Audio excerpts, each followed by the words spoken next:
Yes, Alex. Thank you, Dr. Rashid. I want to go back to Ukraine, press you a little bit more, if I may. You said the secretary will inform the president about the new ideas. At what point do you guys are planning to inform the Ukrainians? I'm sorry, what are we? Ukrainians, I mean, they are in the dark. So are you going to? Oh, well, obviously, I'm not going to speak about every conversation or connection we have with partners that we're working with every day, all the time. The communications don't just happen when you hear about it in the news or if there's one phone call that's talked about. These are, in every region that is required, special envoys and discussions and help regarding ceasefires, or at least finding where you can find some common ground, is a 24/7 operation with innumerable people working on it.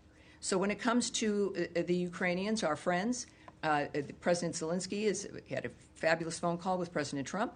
That was discussed somewhat publicly. Certainly when it comes to the issue of armaments and defensive weapons, essentially, that was discussed publicly, and of course we have news in that regard. So you might not hear it in the news. It doesn't mean that we're not talking quite often, if not all the time, with our Ukrainian friends.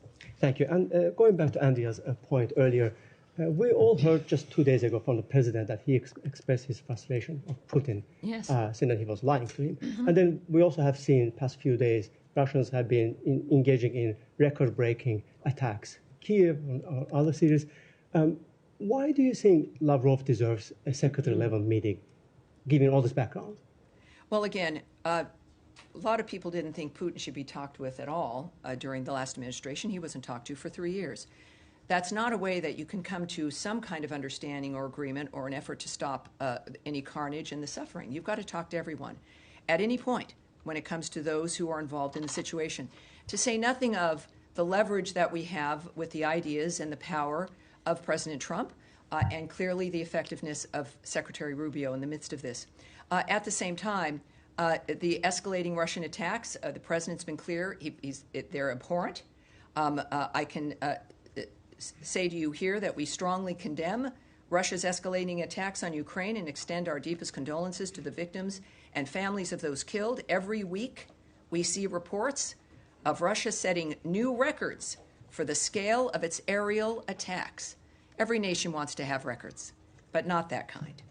As Secretary Rubio said today, we've seen an acceleration of attacks. President Trump's #1 interest is to stop people from dying and the destruction that's going every single day. He is going to do everything he can within his power to end this war and any other war he has a chance to end. We're going to continue to work at it. We understand that these things take time and patience, but obviously we are also frustrated that more progress has not been made. And I, again, would remind you that that's an opinion regarding the state of situation now in the midst of ongoing conversations that are conveyed publicly. And while I won't speak or characterize the Secretary's conversations with Lavrov or any other person, it's clear that this is part of that movement toward making decisions about what is necessary to stop this madness. All right.